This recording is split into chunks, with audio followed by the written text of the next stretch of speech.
Hello, my name is Janet Krish. I'm here with Brian Oble, and we are with USI Insurance Services. We are the broker and consultant for Support Services of Virginia, and we work in a collaborative effort with the team here to help develop a benefits package that meets all the healthcare reform compliance regulations and simultaneously make sure that it is the best comprehensive package for both you and your family. So welcome to open enrollment. Elections that you make today are effective December 1st, 2015. Your open enrollment period will run from today, October 30th, through Friday, November 6th. All your benefits will be effective December 1st, 2015, and run through November 30th, 2016. This is referred to as your plan year. Support Services of Virginia offers both you and your family a comprehensive benefits package. We encourage you to review your benefit options so that you can choose the option that's most beneficial to you. All right, so how to enroll on this slide. So we encourage you to review the current elections that you have in place.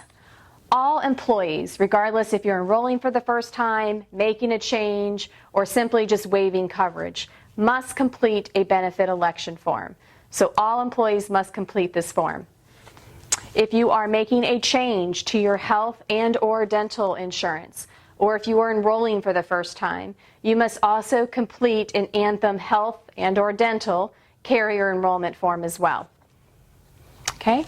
Once you are able to make these changes, you cannot make a change again until next year's open enrollment unless you experience a qualifying change in status. It's important to note that these forms must be submitted to HR no later than Friday, November 6th. On the next slide here, you're going to see some examples of what a qualifying change in status is. As I mentioned before, once you enroll into the plans, unless you experience one of these qualifying life events, you're locked into your elections.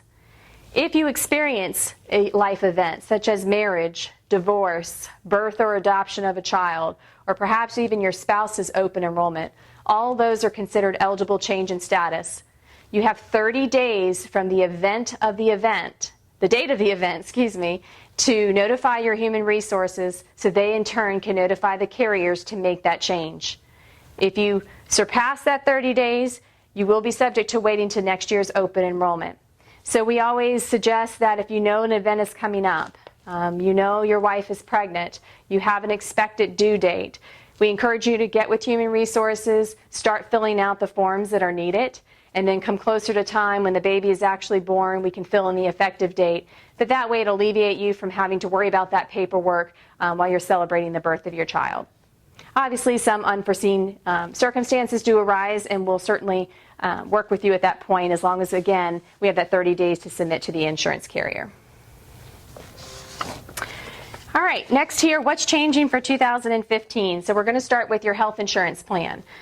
We are still offering 3 health insurance policies. There are some changes to the plan designs, as you'll note here. You'll see the HMO HealthKeepers Value Advantage plan. That is a 2030 plan now. You're going to have an HMO HSA plan in place still. And you'll also have a PPO Key Care option. Along with these plan design changes, which we will go into detail about, there are also some Anthem mandated changes that come across as well for all Anthem plans. Your dental insurance will remain with Anthem Dental. There's no plan design changes there. And then we have some exciting news that we'll be offering some supplemental health insurance products through Allstate as well. And those benefits will be effective January 1st of 2016. All right, so let's move on to the Anthem mandated changes. Again, just want to reiterate, these aren't subject to Support Services of Virginia or USI. They're global across all of Anthem's plan designs. They are effective December 1st, 2015. The first thing I want to point out is the out-of-pocket maximums.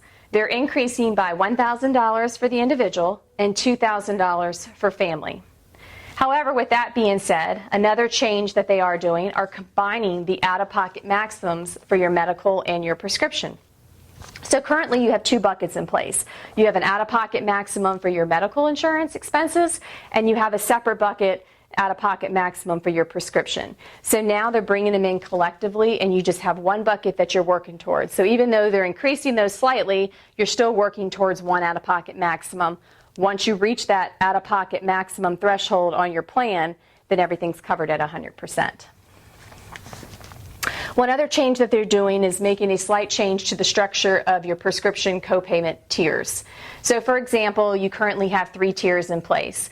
You have tier 1, 2, and 3.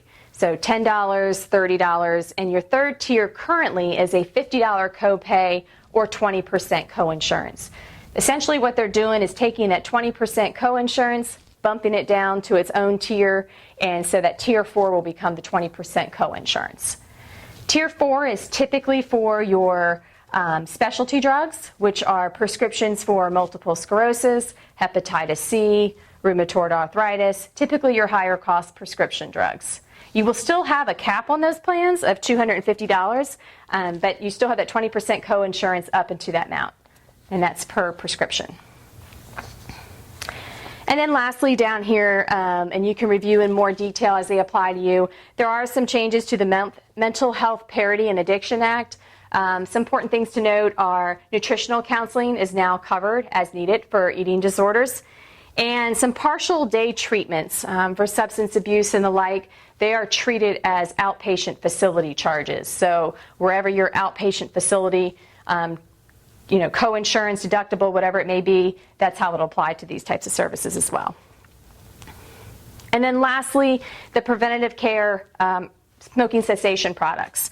So Anthem and other insurance carriers allow up to 2 90-day supply of a smoking cessation product that will help you quit smoking.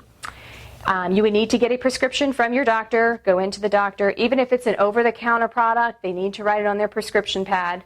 You take that prescription, bring it to the pharmacy, and then the pharmacy will fill it from that point. Now, if they give you a generic product, it will be covered at 100% underneath your plan because it's treated as preventative care. If it is a brand product, then it's subject to the applicable copay tier copayment on your plan. So again, then the pharmacist will fill it at their discretion at that point.